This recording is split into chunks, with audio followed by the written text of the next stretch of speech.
ஏன்னா ரஹ்மான் இதுவரையும் ஒரு திராவிடத்தின் குரலா, தமிழர்களின் குரலா, ஒரு கட்சி அமைப்பு சார்ந்து தன்னுடைய கருத்தை வெளிப்படுத்தியது இல்லை. அவர் பாட்டுக்கு வருவார், எல்லா புகழும் இறைவனை கேட்க, அப்போ நீட்டாக டீசெண்டாக போயிடுவார்.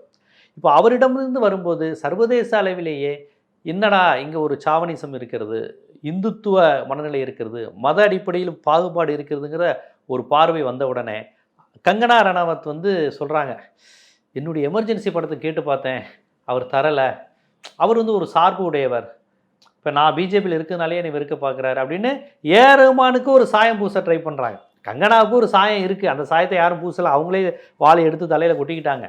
ஆமாம், நான் காவி சாயம்தான், நான் காவி தான், நான் சங்கி தான் அவங்களே காட்டி கொண்டாங்க. எந்த அளவுக்கு சங்கி?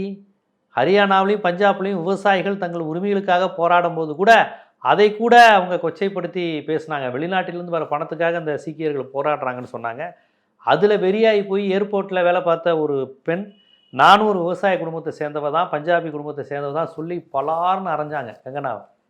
ஸோ அந்த அளவுக்கு பொதுமக்களின் கோபத்தை விலை கொடுத்து வாங்குகிற அளவுக்கான ஒரு சங்கியாக அவர் ரணாவத் அவர்கள் இருக்கிறாங்க. இப்போ அவரை இறக்கி ரஹ்மான மட்டம் தட்டுறதுக்காண்டி ஏதோ ரஹ்மான் ஏதோ ஒரு சார்புடையவர், அவருக்கு இந்துக்களை பிடிக்காது பிஜேபி அப்படிங்கிற மாதிரியான ஒரு கான்செப்டை கொண்டு வர்றாங்க.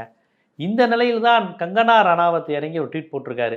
எந்த காலத்திலையும் ரஹ்மான் பின்தங்க வேண்டிய அவசியம் இல்லை, இந்த பாஜகவுக்கு சலாம் போட வேண்டிய அவசியம் ரஹ்மானுக்கு இல்லை.